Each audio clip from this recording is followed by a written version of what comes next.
बिस्मिल्लाहिर्रहमानिर्रहीम। Chapter number 2, pharmaceutics, the drug. पहले बिल्कुल सादा लफ्ज़ों में समझो। फार्माकोलॉजी या फार्मास्यूटिक्स की ज़बान में ड्रग का मतलब हर वो चीज़ जो हम खाते हैं हमारी बॉडी में दाखिल होती है। मुंह के ज़रिए खुराक की सूरत में दाखिल हो सकती है, नाक के ज़रिए हवा की सूरत में दाखिल हो सकती है, कान के ज़रिए दाखिल, आँख के ज़रिए दाखिल, या हमारी बॉडी की कोई भी ओपनिंग जहाँ से कोई केमिकल सब्सटेंस या कोई चीज़ किसी तरह हमारी बॉडी में दाखिल हो जाए और हमारी बॉडी के साथ कोई रिएक्शन दिखाए, वो चीज़ ड्रग कहलाती है। देख भाई, ये कोई ड्रग की प्रॉपर तारीफ नहीं थी, ये जस्ट समझाने के लिए था। अब आ जाते हैं ड्रग की प्रॉपर डेफिनेशन पर। प्रॉपर डेफिनेशन ड्रग की ये है, कोई भी केमिकल या नेचुरल सब्सटेंस, सब्सटेंस मतलब चीज, जो कि इंसानी जिस्म में डायग्नोस, क्योर, ट्रीटमेंट या डिजीज प्रिवेंशन के लिए इस्तेमाल की जाए, ड्रग कहलाती है। चार लफ्ज बोले। पहला बोला डायग्नोस। कुछ दवाइयाँ सिर्फ डायग्नोस यानी तशखीस, खोज, पता लगाना, वजह जानना, सिर्फ इस चीज़ के लिए इस्तेमाल की जाती है। मिसाल के तौर पे एक केमिकल है, उसका नाम है बेरियम सल्फेट। ये केमिकल इंसान को पिलाया जाता है और जब ये केमिकल इंसान की बॉडी में उतर रहा होता है उसके गले से, हलक से, तो एक मशीन जिसे कंप्यूटराइज्ड टोमोग्राफी यानी सीटी स्कैन मशीन बोलते हैं, वो देखती रहती है, लाइव डिटेक्ट कर रही होती है, बता रही होती है, दिखा रही होती है कि ये किस तरीके से केमिकल कहाँ कहाँ जा रहा है, वगैरह वगैरह। तो इससे हम एसोफेगस, स्टोमिक या इंटेस्टाइन, आंतों की बीमारियों का पता चलाते हैं। दूसरा लफ्ज मैंने बोला क्योर। क्योर का मतलब है किसी बीमारी को इंसानी जिस्म से मुकम्मल तौर पे निकाल देना, ख़त्म कर देना, 100% इंसान ठीक हो जाए, वो बीमारी से पाक हो जाए, ये मतलब है क्योर का। अगला लफ्ज़ है ट्रीटमेंट। ट्रीटमेंट का मतलब इलाज। इलाज का हरगिज़ ये मतलब नहीं होता जो हमने समझा हुआ है कि इंसानी जिस्म को 100% बीमारियों से पाक कर दो। नहीं, ये इलाज का मतलब बिल्कुल नहीं है। इलाज का मतलब है कि वो काम करो जिससे इंसानी जिस्म में जो बीमारी है, बीमारी की जो अलामात हैं, वो अलामात कम हो जाएं, या बीमारी की अलामात को मैनेज करने की कोशिश करना। ट्रीटमेंट का हरगिज ये मतलब नहीं होता कि बीमारी को जड़ से उखाड़ कर खत्म कर दिया जाए, बिल्कुल भी नहीं। हाँ, ये मतलब है कि वो काम किए जाएं जिनसे वो अलामात कम हो जाएं। और अगला लफ्ज है डिजीज प्रिवेंशन, मतलब बीमारी से बचाव, बीमारियों से बचने के लिए किए जाने वाले इकदामात, वो अमल, वो काम जिनसे हमें बीमारी ना हो, वो काम पहले से करना, उनको हम बोल देंगे डिजीज प्रिवेंशन। तो डिजीज प्रिवेंटिव ड्रग्स वो ड्रग या वो दवाइयाँ होती हैं जो हमें किसी बीमारी से पहले दी जाती हैं। मतलब वो दवाई कि हम बीमार नहीं हैं लेकिन कहीं हम बीमार ना हो जाएं, उससे बचने के लिए हमें वो दवा दी जाती है। मिसाल के तौर पे वैक्सीन। वैक्सीन वो दवाई होती है कि हम बीमार नहीं होते फिर भी हमें दी जाती है। तो भाई ये ड्रग की प्रॉपर डेफिनेशन थी, यही आपने याद करनी है, यही आपने पेपर में लिखनी है। आगे आ जाते हैं। अगला है हमारे पास classification of drug on the base of cell. मतलब ये कि दवाइयों को बेचने के हवाले से इनको दो कैटेगरीज में तकसीम किया। पहली ओटीसी ड्रग, मतलब ओवर द काउंटर ड्रग, वो ड्रग जो काउंटर के ऊपर रखी जाए, काउंटर के सामने रखी जाए, सामने रखकर बेची जाए, खुलम खुला बेची जाए। ऐसी दवाइयाँ जिनको बेचने के लिए किसी प्रिस्क्रिप्शन की जरूरत नहीं है, छुपने की जरूरत नहीं है, सामने रख के खुलम खुला बेचो। ओवर द काउंटर मतलब काउंटर के ऊपर रखकर बेचो। भाई बड़ा अहम सवाल, क्या पाकिस्तान में एक बंदा बी फार्मेसी या डी फार्मेसी के लाइसेंस के बगैर OTC, over the counter drugs को सेल या स्टोर कर सकता है? इसका जवाब हाँ भी है और नहीं भी। 90% इसका जवाब है नहीं, नहीं बेच सकता, लाइसेंस का होना जरूरी है। और 10% इसका जवाब है जी, बेच सकता है। समझो कैसे। पाकिस्तान का एक इदारा है जिसका नाम है DRAP, drug regulatory authority of Pakistan. Pakistan में जितने भी ड्रग्स या फार्मास्यूटिकल प्रोडक्ट्स जिसमें ओटीसी यानी ओवर द काउंटर ड्रग भी शामिल है, इन तमाम चीज़ों को पहले इस इदारे DRAP से रजिस्टर्ड होना होता है। उसके बाद ये चीज़ें पाकिस्तान में लीगली सेल की जा सकती हैं। तो बात ये कि जब आप कोई ओवर द काउंटर ड्रग लेते हो कि बड़े पैमाने पे सेल करूंगा, तो ये इदारा फाइनल करता है कि ये चीज़, ये drug over the counter drug के ज़ुमरे में आती भी है या नहीं आती, और फिर यही आपको लाइसेंस देता है या बताता है कि आप इसे सेल कर सकते हैं या नहीं कर सकते, या जो भी है वो ये इदारा बताता है। परमिशन आपको इस इदारे से मिलती है। तो परमिशन देने से पहले ये इदारा आपके साथ अच्छी खासी उसूल और कुछ कवानीन फाइनल कर लेता है वगैरह वगैरह, कि आप के पास ये रिक्वायरमेंट्स होनी चाहिए वगैरह वगैरह। बस आगे आप समझदार हो और इदारा आपसे ज़्यादा समझदार है। आगे आ जाओ यार, अगली है हमारे पास पॉम, POM, प्रिस्क्रिप्शन ओनली मेडिसिन। इसे पॉम नहीं बोलना, POM बोलना है। प्रिस्क्रिप्शन को समझने से पहले लफ्ज प्रैक्टिशनर को समझो। प्रैक्टिशनर का मतलब होता है वो बंदा जिसको पाकिस्तान की गवर्नमेंट ये इजाजत देती है कि आपकी तालीम इस काबिल है कि आप बैठें और लोगों पर प्रैक्टिस करें, उसे प्रैक्टिशनर कहते हैं। कौन सी प्रैक्टिस? के लोग आते हैं, मरीज आते हैं, चेकअप करवाते हैं, उनको चेक करें। चेक करने के बाद अगर आपको उनमें कोई बीमारी नजर आए तो उसके इलाज के लिए कोई दवाई रिकमेंड करें, उस पर प्रैक्टिस करें मरीज के ऊपर, उसे हम बोल देंगे प्रैक्टिशनर। और प्रैक्टिस की जो इजाजत होती है ये आम लोगों को नहीं होती। कभी भी एक डिस्पेंसर को, LHV को, मेडिकल लैब टेक्नीशियन को, ऑपरेशन थिएटर टेक्नीशियन को, बी फार्मासिस्ट को, इन लोगों को कभी भी इन लोगों को प्रिस्क्रिप्शन लिखने की इजाजत नहीं होती। प्रिस्क्रिप्शन लिखने की इजाजत जो हाई क्वालिफाइड लोग होते हैं, मिसाल के तौर पर MBBS या कोई बड़ा सर्जन डॉक्टर, कोई आर्थोपैडिक सर्जन, कोई गायनाकोलॉजिस्ट सर्जन, कोई FCPS, सिर्फ इन लोगों को प्रैक्टिस करने की या प्रिस्क्रिप्शन लिखने की इजाजत होती है, क्योंकि इनकी तालीम भी बहुत ज्यादा हाई होती है। तो वो मेडिसिन जो किसी सर्टिफाइड प्रैक्टिशनर की प्रिस्क्रिप्शन पर दी जाएं, उनको हम बोलेंगे प्रिस्क्रिप्शन ओनली मेडिसिन। ये मेडिसिन थोड़ी सेंसिटिव हो सकती हैं, बगैर किसी डॉक्टर की इजाज़त के बगैर इस्तेमाल करने से ख़तरनाक नुकसान भी हो सकते हैं। तो यही वजह है कि इनको हम प्रिस्क्रिप्शन ओनली मेडिसिन बोलते हैं। हमने पढ़ी ड्रग की दो types, OTC over the counter drug, POM prescription only medicine. अब बात करते हैं इनकी एग्जांपल की। सबसे पहले आ जाती है OTC over the counter drug. यहाँ पर 5 एग्जांपल्स दी गई हैं। हर एग्जांपल के बारे में आपको थोड़ा सा गाइड करूंगा। सबसे पहले मल्टीविटामिन्स। 1912 में एक साइंटिस्ट कैस्मिक फंक एक बीमारी बेरी का इलाज ढूंढते हुए एक नई चीज दरियाफ्त कर लेते हैं। बताते हैं कि कुछ ग़िज़ाई ज़र्रात होते हैं जो हमारे जिस्म की हेल्थ या नशोनुमा के लिए बहुत ज़रूरी होते हैं। ये नन्हे ज़र्रात वाइटामिन्स कहलाते हैं। वाइटामिन्स की कई किस्में, vitamin A, vitamin C, vitamin D, vitamin E, vitamin K, vitamin B। इसके अलावा इनकी सब टाइप्स भी हैं, जैसे विटामिन B की विटामिन B6, विटामिन B12 वगैरह वगैरह वगैरह। विटामिन B की कुछ 8 टाइप्स हैं जो अब तक दरियाफ्त हो चुकी हैं। Vitamin B1, vitamin B2, B3, B5, B6, B7, B9, B12। अच्छा, मार्केट या मेडिकल स्टोर से ना विटामिन बी की हर टाइप के कैप्सूल मिल जाते हैं। विटामिन B9 का कैप्सूल ले लिया, विटामिन B12 का कैप्सूल ले लिया, और कुछ कैप्सूल ऐसे होते हैं जिसमें सारे विटामिन होते हैं। मिसाल के तौर पर एक ही कैप्सूल, उसमें विटामिन B1 भी है, B2 भी है, B7 भी है, B9 भी है, B12 भी है। मतलब एक ही कैप्सूल में विटामिन B के 2 या 2 से ज्यादा विटामिन मौजूद हैं। तो ऐसे कैप्सूल को बोलेंगे विटामिन B कॉम्प्लेक्स।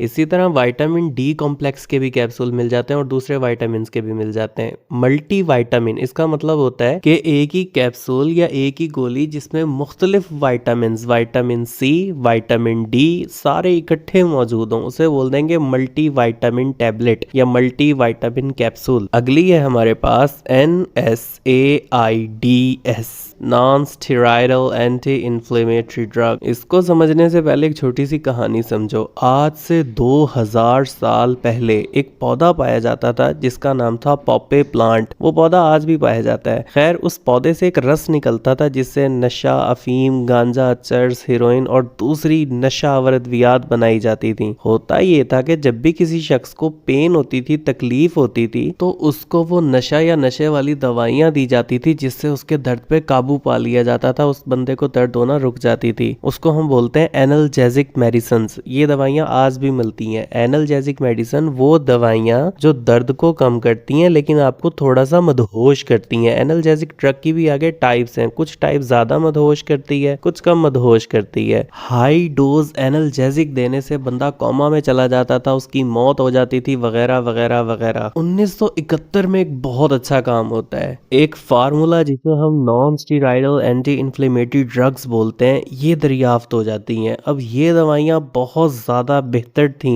एनाल्जेसिक के मुकाबले में। इन दवाइयों की खास बात यह है कि ये कभी भी नशा नहीं करती, मदहोशी नहीं पैदा करती और दर्द को भी खत्म कर देती है और सोजिश को भी कम करती है। जबकि जो एनाल्जेसिक है वो कभी भी सोजिश को कम नहीं करती। एनाल्जेसिक दर्द को बहुत अच्छे से मिटाती है लेकिन सोजिश को कम नहीं करती। तो NSAIDs non steroidal anti inflammatory drug ये बहुत जबरदस्त चीज है और बहुत बेहतर चीज है। बाकी टेबल आपको यहाँ पर स्क्रीन पे नजर आ रहा है, ये याद कर लीजिएगा। अगली एग्जाम्पल है हमारे पास लैक्सेटिव। ये वो दवाइयाँ होती हैं जो मैदे की खराबी या कॉन्स्टिपेशन को रोकती हैं। खाना जो है वो आंतों में स्टक हो चुका है, अच्छे से आगे मूवमेंट नहीं हो रही, पेट खराब है, उसके लिए लैक्सेटिव यूज होती हैं। आगे है न्यूट्रासिटिकल्स। ये कुछ ऐसे केमिकल सब्सटेंस होते हैं जो हमारी फूड में मिला दिए जाते हैं और इससे हमारी फूड की जो ग़िज़ाइयत होती है वो बेहतरीन हो जाती है, फूड को इन्हांस कर दिया जाता है। अब फूड हमारी बॉडी के लिए ज़्यादा फायदेमंद है। और आखिरी है हमारे पास ऑरल कॉन्ट्रासेप्टिव। ये वो दवाइयाँ होती हैं जो प्रेगनेंसी को रोकती हैं। प्रेगनेंसी को रोकने के लिए वो दवाइयाँ जो मुंह के जरिए हमारी बॉडी में दाखिल होती हैं उन्हें ऑरल कॉन्ट्रासेप्टिव मेडिसिन बोलते हैं। कुछ टैबलेट या दवाइयाँ ऐसी भी होती हैं जो कि विजाइना के अंदर रख दी जाती हैं ताकि बेबी ना पैदा हो सके, तो उनको हम ऑरल कॉन्ट्रासेप्टिव नहीं बोलेंगे, वो भी कॉन्ट्रासेप्टिव मेडिसिन होती हैं लेकिन ऑरल नहीं होंगी। ऑरल का मतलब जो मुंह के जरिए दी जाएं, और जो विजाइना या रेक्टम के अंदर दवाइयां डाल दी जाती हैं उन्हें हम बोलते हैं सपोजिटरी मेडिसिन्स। आगे आ जाते हैं example of POM prescription only medicine. सबसे पहले आ जाता है एंटीबायोटिक्स। ये वो दवाइयां होती हैं जो बैक्टीरियल इन्फेक्शन को रोकती हैं या बैक्टीरिया को मारती हैं, ये बैक्टीरिया को ग्रोथ करने से मजीद अपनी तादाद बढ़ाने से रोकती हैं। ऐसी दवाइयों को एंटीबायोटिक्स बोलते हैं। यार समझो, एक बंदा था, उसे चोट लगी, स्किन फट गई, ब्लड निकलने लग गया, उसने कोई बैंडेज वगैरह अप्लाई नहीं की, ब्लड को रोका नहीं, ऐसे ही फिरता रहा। क्या होता है कि बैक्टीरिया उस जख्म के अंदर दाखिल होना शुरू हो जाते हैं और 10 से 12 घंटे बाद वहां पर पीप पड़ जाती है, पस पड़ जाती है और उस पस में या पीप में हल्की सी स्मेल होती है। ये जाहिर करता है कि ये बैक्टीरियल अटैक है। जरूरी नहीं है कि जिस्म के बाहर ही अगर चोट लगेगी तो बैक्टीरिया वहां पर हमला करेगा और पीप बनेगी। कभी कभी बैक्टीरिया जिस्म के अंदर भी हमला कर देता है, कान के अंदर भी पीप पड़ जाती है, जिस्म के दूसरे पार्ट्स में भी पस या पीप पड़ जाती है, तो वो भी बैक्टीरियल इन्फेक्शन होता है। आगे है हमारे पास एंटी डिप्रेसेंट। ये वो दवाइयां होती हैं जो डिप्रेशन की ट्रीटमेंट के लिए इस्तेमाल की जाती हैं। बंदा बहुत सैड है, डिप्रेस है, उसके लिए। पेन किलर्स, ये दर्द को किल करने के लिए, खत्म करने के लिए इस्तेमाल की जाती हैं। ब्लड प्रेशर मेडिसिन्स, ये ब्लड प्रेशर को कम करने, काबू पाने वगैरह वगैरह के लिए इस्तेमाल की जाती हैं। आखिरी है हमारे पास इंसुलिन, जो डायबिटिक पेशेंट होते हैं, डायबिटीज के मरीज होते हैं, उनके लिए इस्तेमाल की जाती है। अगला है हमारे पास classification of drug on the base of their source. 3 categories हैं। नेचुरल सोर्स, जो कुदरती तौर पे पाई जाती हैं, कोई पत्ता हो सकता है, पौधा हो सकता है, किसी जानवर के जिस्म का हिस्सा हो सकता है, या कोई माइक्रोबियल लाइफ जैसे बैक्टीरिया वगैरह, इनसे बनी हुई कोई चीज हो सकती है। मिसाल के तौर पर दही, ये बैक्टीरिया से मिलकर बनती है। अगला है सिंथेटिक सोर्स, या दवाई जिसे लैब में तैयार किया गया हो, जो कुदरती ना हो, किसी जानवर पौधे का हिस्सा ना हो। और सेमी सिंथेटिक सोर्स, यानी ऐसा सोर्स जो नेचुरल और सिंथेटिक सोर्स के मिलाप से, इन दोनों को मिलाकर तैयार किया गया हो। नेचुरल सोर्स में सबसे पहले बात करते हैं प्लांट सोर्स की। एक पौधा जिसका नाम रावुल्फिया सर्पेंटिना, इसकी जड़ों से एक खास केमिकल निकाला जाता है जिस केमिकल का नाम है रिसरफिन। इससे वो दवाइयाँ बनाई जाती हैं जो कि हाइपरटेंशन की ट्रीटमेंट में इस्तेमाल होती हैं और कुछ हद तक साइकोटिक सिम्टम्स को दूर करती हैं। साइकोटिक सिम्टम्स मीन नफ्सियाती मरीज की अलामात। इसे इंडिया और पाकिस्तान में छोटी चंदन के नाम से भी जाना जाता है। खैर, अगला पौधा है हमारे पास सिनामन। सिनेमन को हम दार चीनी का पौधा भी बोलते हैं और इस पौधे से एक केमिकल निकलता है जिसे सिनेमन एल्डिहाइड बोलते हैं। ये केमिकल इस पौधे को जायका देता है और इस पौधे की जो स्मेल होती है वो भी इसी केमिकल की वजह से होती है। दारचीनी का पौधा एंटी इन्फ्लेमेटरी डिसऑर्डर की ट्रीटमेंट के लिए इस्तेमाल किया जाता है। इसके अलावा एंटी फंगल प्रॉपर्टीज भी रखता है, सोजिश को कम करता है और फंगल अटैक को खत्म करता है। अगला पौधा है हमारे पास डिजिटैलिस लैनेटा। ये पौधा, इसमें से एक केमिकल निकलता है जिस केमिकल का नाम है डिजॉक्सिन। डिजॉक्सिन केमिकल दिल के पट्टों को ताकत देता है, दिल के लिए बहुत मुफीद है, दिल की बीमारियों की ट्रीटमेंट में इस्तेमाल होता है, दिल की बीमारियों की दवाइयाँ बनाने में इस्तेमाल होता है, वगैरह वगैरह वगैरह। आगे आ जाता है हमारे पास एनिमल सोर्स, वो दवाइयाँ जो जानवरों से हासिल की जाएं। सबसे पहले इसमें है वैक्सीन। वैक्सीन जानवरों से भी हासिल की जाती है और बैक्टीरिया और वायरसेस से भी बनाई जाती है। आप कह सकते हैं कि वैक्सीन वो दवाई है जो हमें तब दी जाती है जब हम बीमार नहीं होते।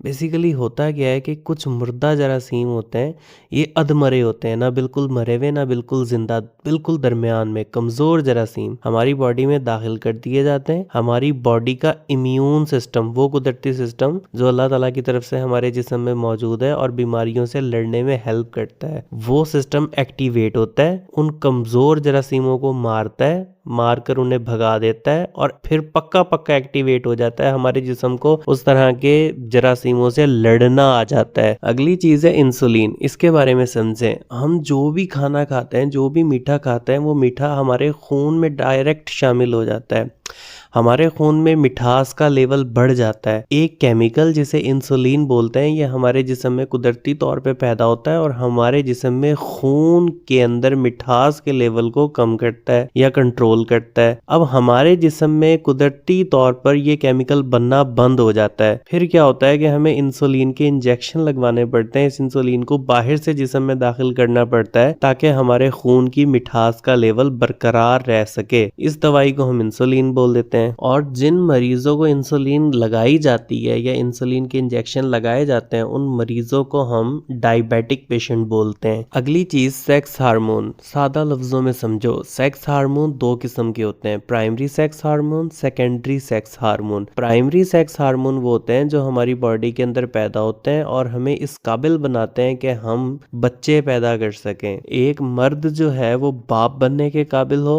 और एक औरत माँ बन सके। और सेकेंडरी सेक्स हार्मोन वो होते हैं जो कि मर्दों को मर्दों जैसी खसूसियात, जैसे मर्दों के चेहरे पर दाढ़ी, उनकी आवाज भारी, उनकी कमर चौड़ी, उनकी छाती पर बाल, और औरतों को औरतों जैसी खसूसियात कि उनकी कमर पतली, उनकी आवाज बारीक, उनके चेहरे और छाती पर बाल का ना होना या बहुत कम बालों का होना, वगैरह वगैरह वगैरह। तो आप कह सकते हैं कि वो मर्द जिनकी 20-25 साल की उम्र में भी प्रॉपर दाढ़ी नहीं आ रही होती, उनको सेकेंडरी सेक्स हार्मोन की कमी है या उनकी बॉडी में कोई ऐसा मसला है कि सेकेंडरी सेक्स हार्मोन प्रॉपर तरीके से पैदा नहीं हो पा रहा है, केमिकल हार्मोनल इम्बैलेंसमेंट है। अगला है यार थायरॉक्सिन। हमारे गले के अंदर एक ग्लैंड जिसे थायराइड ग्लैंड बोलते हैं, ये एक ख़ास किस्म का केमिकल खारिज करता है, केमिकल बनाता है, उस केमिकल को थायरॉक्सिन बोलते हैं। थायरॉक्सिन केमिकल हमारी पूरी बॉडी के अंदर फैलता है, हमारी बॉडी के अंदर मेटाबॉलिक प्रोसेस, हमारी बॉडी की नशोनुमा, हमारी बॉडी को बहुत फ़ायदा, हमारी बॉडी की ग्रोथ के लिए अहम होता है, वगैरह वगैरह वगैरह। आगे आ जाता है यार माइक्रोबियल सोर्स। इसमें 3 चीज़ें, एंटीबायोटिक, इंसुलिन और वैक्सीन, तीनों मैं पहले पढ़ा चुका हूँ। आगे चलते हैं सेमी सिंथेटिक ड्रग।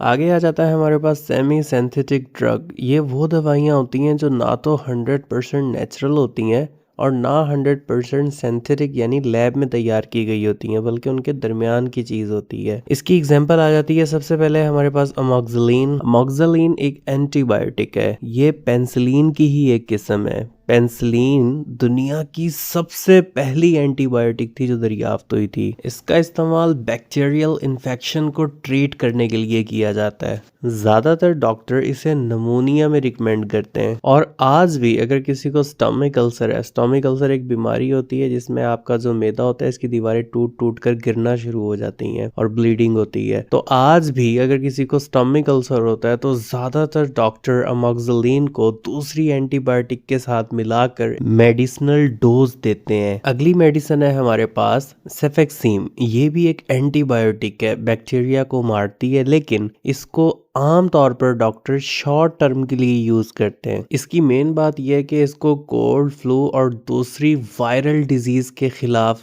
इस्तेमाल नहीं कर सकते। बाकी पावरफुल एंटीबायोटिक है, रिजल्ट भी बहुत अच्छे देती है, लेकिन कभी कभी नुकसान भी बहुत ज्यादा कर देती है। अगली है हमारे पास सेफ्ट्राइएक्सोन। ये भी एक पावरफुल एंटीबायोटिक है। ज्यादातर जर्नल सर्जन और गायनाकोलॉजिस्ट सर्जरी के बाद अपने पेशेंट को ये लाजमी रिकमेंड करते हैं। उसके अलावा सेक्सुअल ट्रांसमिटेड डिजीज, वो बीमारियां जो सेक्सुअल एक्टिविटी के दौरान फैल जाएं, उनकी ट्रीटमेंट के लिए भी इस्तेमाल होती है। आगे आ जाता है हमारे पास सिंथेटिक ड्रग। ये वो दवाइयां होती हैं जो टोटल लैब के अंदर तैयार की जाती हैं। इनकी एग्जांपल सबसे पहले पैरासीटामोल। ये दवाई सर दर्द, माहवारी का दर्द, दांत का दर्द, उसके अलावा जोड़ों का दर्द, कोल्ड और फ्लू या हाई फीवर को ट्रीट करने के लिए भी इस्तेमाल की जाती है। अगली मेडिसिन है हमारे पास एस्प्रिन। ये एक non steroidal anti inflammatory drug है। ये मैं बता चुका हूँ पहले कि क्या होता है, और ये भी सर दर्द, दांत का दर्द, फीवर वगैरह की ट्रीटमेंट के लिए इस्तेमाल की जा सकती है। अगली मेडिसिन है हमारे पास सिप्रोफ्लॉक्सासिन। ये मेडिसिन भी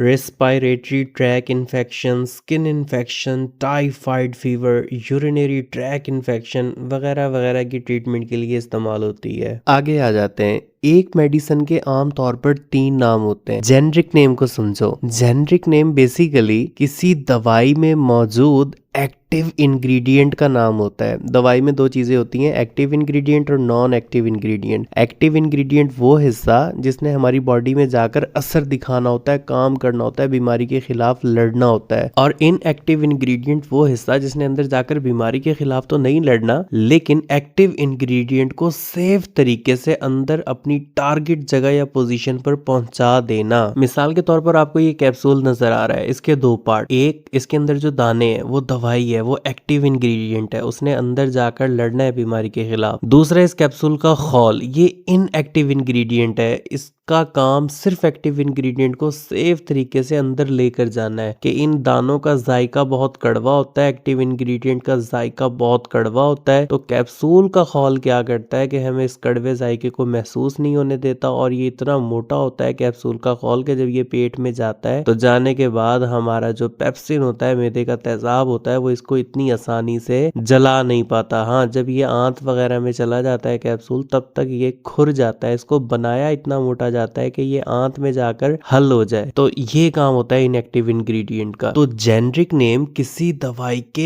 एक्टिव इंग्रेडिएंट का नाम होता है। मिसाल के तौर पर यहाँ पर 4 नाम दिए गए हैं। सबसे पहले पैरासीटामोल, इसको हम बोलेंगे पैरासीटामोल। दूसरा है हमारे पास एस्प्रिन, इसको बोलेंगे एस्प्रिन। तीसरा है हमारे पास सिप्रोफ्लॉक्सासिन, इसको बोलेंगे सिप्रोफ्लॉक्सासिन। अगला है हमारे पास लीवोफ्लॉक्सासिन, इसको बोलेंगे लीवोफ्लॉक्सासिन। ये चारों कहलाए जेनरिक नेम। अब आ जाओ ब्रांड नेम पर। एक कंपनी ढेर सारा एक्टिव इंग्रेडिएंट खरीद लेती है। खरीदने के बाद उस एक्टिव इंग्रेडिएंट को एक खास तरीके से पैक करती है, और पैक करने के बाद उस पर अपनी कंपनी का एक नाम या लेबल चिपका देती है।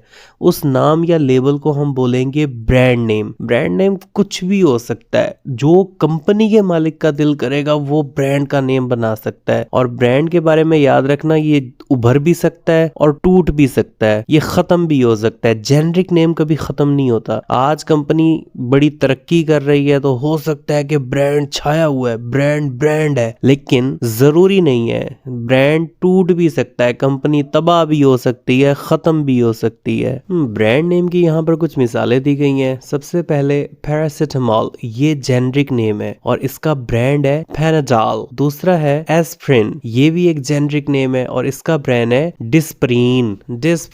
अगला है हमारे पास डाइक्लोफेनिक एक जेनरिक नेम है और इसका ब्रांड है डिक्लोरान। आगे आ जाता है केमिकल नेम। दवाइयों के कुछ केमिकल नेम भी होते हैं लेकिन आमतौर पर लोग इन्हें नहीं जानते। केमिकल नेम बेसिकली वो होता है जो ये बताता है कि दवाई के एक्टिव इंग्रेडिएंट के जो मॉलिक्यूल्स हैं या जो एटम्स हैं वो किस तरीके से, किस तरतीब से आपस में जुड़े हुए हैं, मिले हुए हैं, उनकी केमिकल कंपोजिशन क्या है, ये होता है केमिकल नेम। मिसाल के तौर पर एस्प्रिन का केमिकल नेम है एसिटाइल सैलिसिलिक एसिड और इसी तरीके से पैरासिटामोल का केमिकल नेम है एसिटाइल पैरा अमाइनोफिनोल। भाई आगे एक टेबल दिया है, बड़ी मेहनत से बनाया है। अगर पेपर में सवाल आता है generic name, brand name, chemical name, तो आपने ये टेबल जरूर बना कर आना है। जेनरिक नेम है पैरासिटामोल, केमिकल नेम है एसिटोअमाइनोफिनोल, ब्रांड नेम है Panadol, Calpol, Crocin, aspirin, acetyl salicylic acid, Ecosprin, Disprin, metformin, 1,1 dimethyl bigonate, Glucophage, ampicillin, aminobenzyl penicillin, Sulbacin, Roscillin. उम्मीद करता हूँ वीडियो पसंद आई होगी। वीडियो की डिस्क्रिप्शन लाजमी पढ़ना, बहुत अच्छे, बहुत वीआईपी नोट्स हैं, बहुत मेहनत से लिखे हैं, काम की बातें हैं, फजूल कुछ भी नहीं है, अच्छी चीजें हैं। और नोट्स आप मुझसे परचेज कर सकते हो इंतहाई मुनासिब कीमत में। भाई किसी किस्म का कोई सवाल है आप कमेंट में पूछ सकते हैं, इंस्टाग्राम पर डीएम कर सकते हैं। और वीडियो अगर पसंद आई हो, अच्छी लगी हो तो लाइक सब्सक्राइब करना, वरना कोई ज़रूरत नहीं है करने की। भाई दफ़ा करो अगर वीडियो आपको बेकार लगती है, लेकिन अगर आपको अच्छी लगती है तो लाइक भी करो और किसी गरीब स्टूडेंट को लाजमी फॉरवर्ड करो कि किसी का तो भला होता है। पसंद आए तो अच्छे कमेंट भी करो यार, इससे मेरा भी हौसला बढ़ेगा। मिलते हैं अगली वीडियो में, तब तक अपना ख्याल रखिएगा और अपने इस चैनल का भी। अल्लाह हाफिज़।